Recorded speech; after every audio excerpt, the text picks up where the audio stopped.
Bon, mais ça c'était un détail, mais comme ça vous voyez un fonctionnement alternatif, un autre fonctionnement de la palette page. Alors justement, on va aller modifier une page, on va aller mettre des choses sur une page. Donc à la manière de la page 4. Donc une première chose qu'il faudrait faire, c'est aller sur la page 4. Vous double-cliquez sur la vignette de la page 4. Et donc vous voyez que il y a deux blocs texte avec la flèche noire. Vous arrivez à les sélectionner. Flèche noire, vous arrivez à sélectionner le bloc texte. Vous voyez ses contours.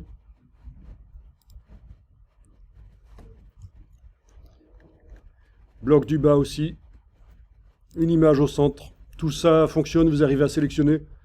Bon, ben c'est signe que dans la palette des calques, menu fenêtre calque, les calques texte et images sont déverrouillés. L'image, elle n'est pas sur le bon calque, très bien. C'est une erreur du document. Les blocs texte, quand vous cliquez dessus et qui se sélectionnent, vous voyez donc qu'ils sont sur le calque texte. Par contre, l'image, là, elle n'est pas sur le bon calque. Vous confirmez? Ça se voit. L'élément est sur le calque texte. Bon, ben on va rapidement la transférer sur le bon calque. C'est plus facile, quand on veut manipuler les éléments, de pouvoir les séparer comme ça, et comme ça on peut verrouiller le calque texte ou verrouiller le calque image. Alors sélectionnez l'image et déplacez le petit carré de la palette calque, du calque texte vers le calque image, comme ça, voilà. L'image est maintenant sur le calque image. Ça ne change pas grand-chose pour l'instant, mais pour la suite de la manipulation de vos documents, c'est important de séparer les choses. Mais sinon, techniquement, si on sort le document dans un PDF pour l'imprimeur, ça ne change rien que l'image soit sur le calque image. C'est juste une organisation interne, évidemment, dans InDesign. Alors, on va faire l'image plus grande sur ce calque, parce qu'elle est quand même fort petite. Vous avez bien votre calque, bien sûr, guide texte 12 colonnes qui est affiché. Il est verrouillé, mais ça, on le laisse verrouiller. Mais en tout cas, il est affiché. Vous voyez les bandes roses à l'arrière. Bon, mais ça va vous aider. Donc, qu'est-ce que je vais faire ici? Regardez, vous allez tester après. Je vais juste prendre le bloc texte, le mettre plus vers la gauche, l'agrandir avec la flèche noire pour qu'il aille plus vers la droite aussi, voilà. Ah tiens, il faut que je l'agrandisse un peu parce qu'il y a du texte en excès. Voilà, maintenant ça va, tout apparaît. Vous voyez, il y avait le petit signe plus ici.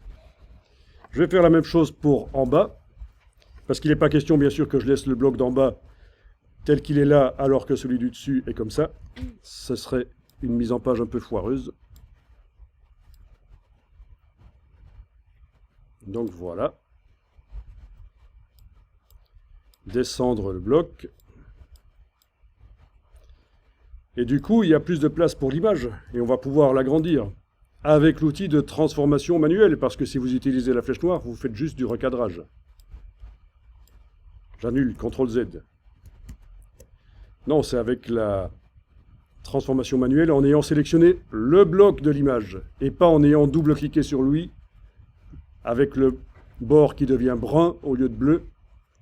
Là, vous êtes au niveau de l'image, pas du contenu du bloc, vous êtes au niveau du contenu du bloc, donc c'est pas bon. Il faut, dans ce cas-là, si vous avez double-cliqué sur l'image, il faut avec la flèche noire cliquer à côté, recliquer simplement une fois sur le bloc n'importe où, sauf sur le réticule central.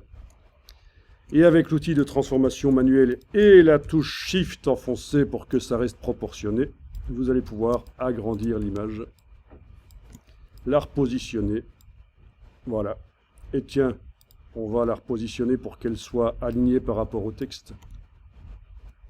Donc la gauche de l'image est sur la gauche là, du texte. Allez-y, faites ça.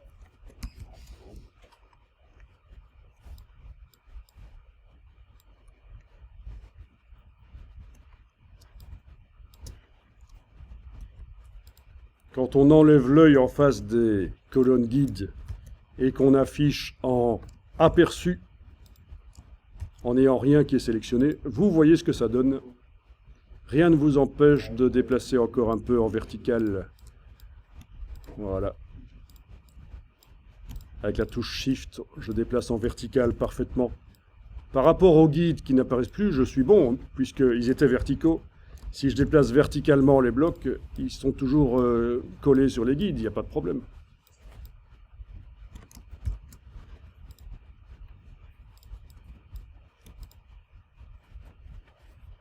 Donc voilà déjà un début de mise en page. Ah oui, quand vous sélectionnez un bloc, pour le déplacer, vous pouvez aussi utiliser les flèches au clavier. Là, j'utilise la flèche qui va vers le bas. Avec la touche Shift, ça se déplace encore plus vite. Donc les flèches directionnelles pour déplacer les éléments sur une page.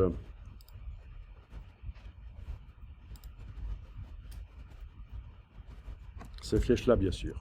Là.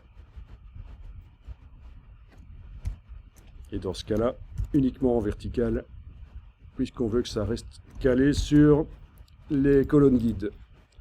Quand vous avez fait ça, vous pouvez enregistrer le document. Dans le dossier d'assemblage, si vous avez redémarré du dossier d'assemblage, en changeant un peu le nom.